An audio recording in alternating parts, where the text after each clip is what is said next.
आप जानते हैं राष्ट्रीय जनता दल गरीबों, अकलियतों, अनुसूचित जाति, जनजाति और दबे कुचले का ये पार्टी है।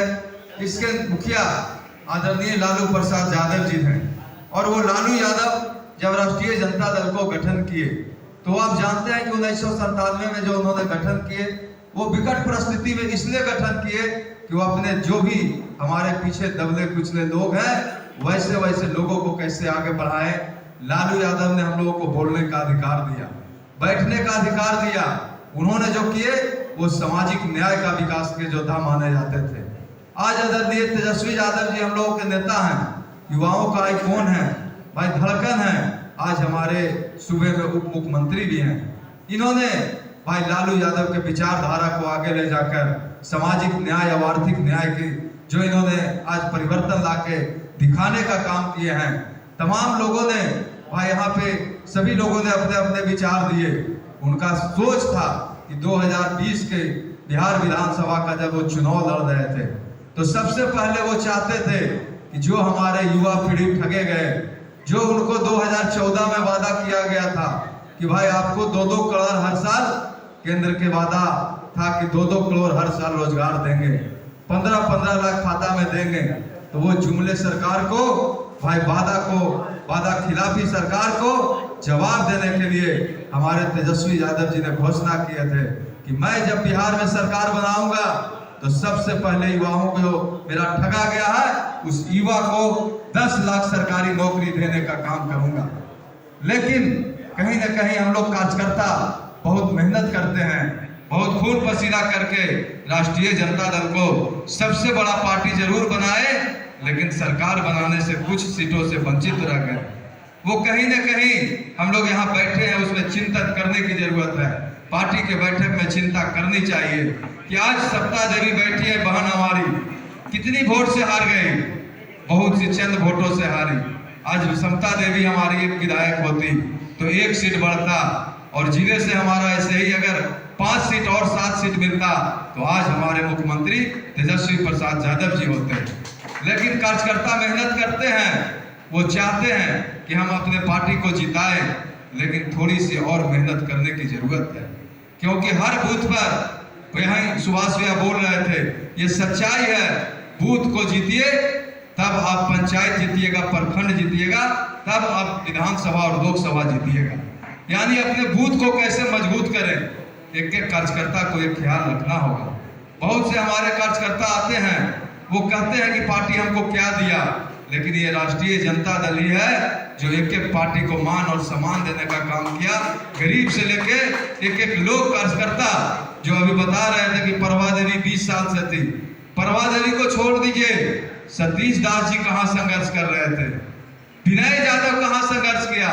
अरे मैंने पोली एजेंट का काम पार्टी के लिए किया।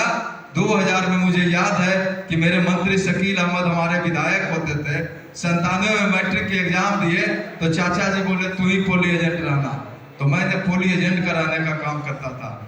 पार्टी को सदस्यता अभियान जब मेरी उम्र हुई वोटर देने का, उस दिन से पार्टी का जब भी चुनाव होगा तो उस बूथ को कैसे लीड करना है उसके लिए पोली एजेंट के रूप में विनय कुमार रहता था।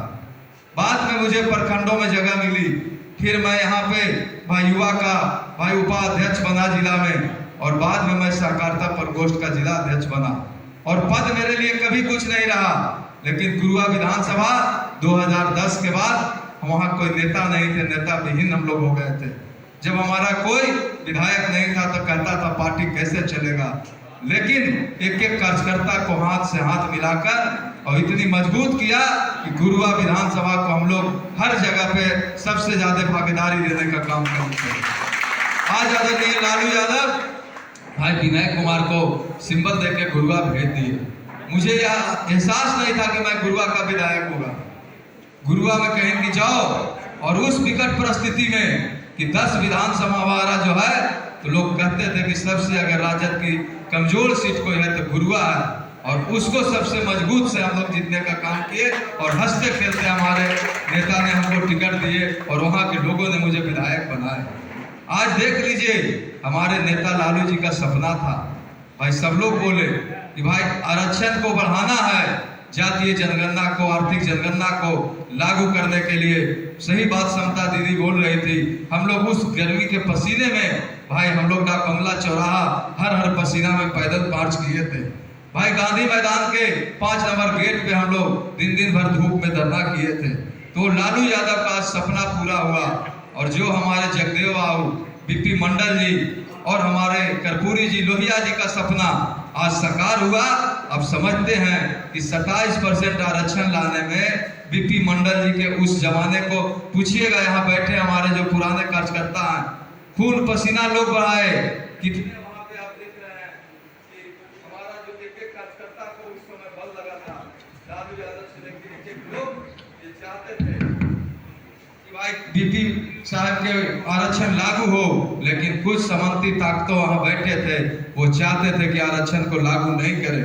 कितनी संघर्ष हुई, कितनी खून पसीना बहा, लेकिन आज हमारे तेजस्वी यादव जी और हमारे मुख्यमंत्री नीतीश कुमार जी के नेतृत्व में कैसे हंसते खेलते आज आरक्षण भी कर दिए और जातीय जनगणना भी करा दिए। सही बात सतीश भाई बोले कि वो जाके हम लोग पूरा डेलीगेशन 9 को हमारे पार्टी गए, भाई केंद्र के लोगों को जनगणना कराइए। उन्होंने कहा कि ये मेरा काम नहीं है, नहीं कराएंगे, उन्होंने लौटा दिए। उसके बाद कहे अपने करा लो। जब हम लोग कराना शुरू किए हमारे नेता, तो उसको जाके सुप्रीम कोर्ट और हाई कोर्ट का चक्कर लगा दिए कि कैसे रुक जाए। लेकिन उसके बाद ये एक कार्यकर्ता का मनोबल था, एक कार्यकर्ता का मजबूती से जो आप लोगों ने काम किया था, और लालू यादव, तेजस्वी यादव के हाथ इतना मजबूत किए थे जनता और कार्यकर्ता ने कि उसको लागू कराने के लिए मुख्यमंत्री जी ने मिलकर गणना कराए और बिहार विधानसभा में प्रकाशित किए। और मुझे वो दृश्य याद है कि जब वह जनगणना हम लोग प्रकाशित कर रहे थे, आरक्षण की बातें हो रही थी, तो हमारे अध्यक्ष साहब बोले कि अरे जो पक्ष में है वो हाँ बोलिए, विपक्ष में है वो ना बोलिए। तो सबसे पहले वही कहता था अरे हम हुई हो। मतलब समझ जाइए, वो कोई लालू यादव में ताकत नहीं था, वो कोई तेजस्वी यादव में ताकत नहीं था, वो एक कार्यकर्ता में ताकत था कि आप लोगों ने ये दिखा देने का काम किया है और आप लोगों की आरक्षण वहां लागू हो गई। और इसकी बात को पंचायती राज प्रकोष्ठ के एक पदाधिकारी जाके गांव कस्बे में बताइए कि जो तेजस्वी यादव ने वादा किया। सरकार में हम लोग बोल रहे हैं कि 2 साल और 3 साल नहीं, सरकार हम लोग 2022 के अगस्त महीने में बनाए, और जब सरकार कैसे बना वह भी जानते हैं सब लोगों ने। भाई केंद्र में बैठा लोग पूंजीपति अंबानी अडानी की सरकार हमारे विधायक को खरीद रहे थे, और हमारे नेता आदरणीय लालू यादव, तेजस्वी यादव जी ने सरकार को खरीद के लाने का काम किए, और आज वो सरकार बनाने का काम किए और देश में एक संदेश पहुंचाए कि अब कम से कम विधायक खरीदना बंद करो। अगर तुम विधायक खरीदेगा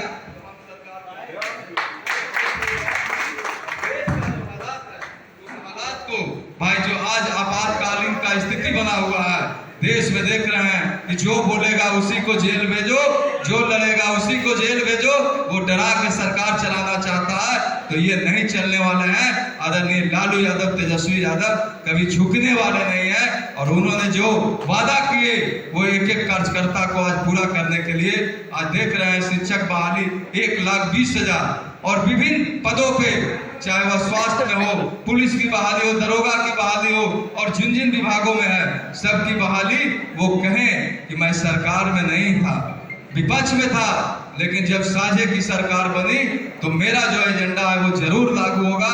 और मुख्यमंत्री जी को मना के और उन्होंने लागू किए, और आज गांधी मैदान पटना से उन्होंने ऐलान करवाए, मुख्यमंत्री जी घोषणा किए कि 10 लाख हमारे युवाओं का सरकारी नौकरी और 10 लाख का रोजगार, यानी कि पूरा 20 लाख की बात हुई।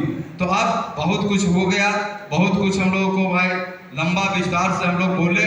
और आज का जो है मुख्य वक्ता हमारे केंद्र में बैठा लोग पूंजीपति अंबानी अडानी की सरकार हमारे विधायक को खरीद रहे थे, और हमारे नेता आदरणीय लालू यादव, तेजस्वी यादव जी ने सरकार को खरीद के लाने का काम किए, और आज वो सरकार बनाने का काम किए, और देश में एक संदेश पहुंचाए कि अब कम से कम विधायक खरीदना बंद करो।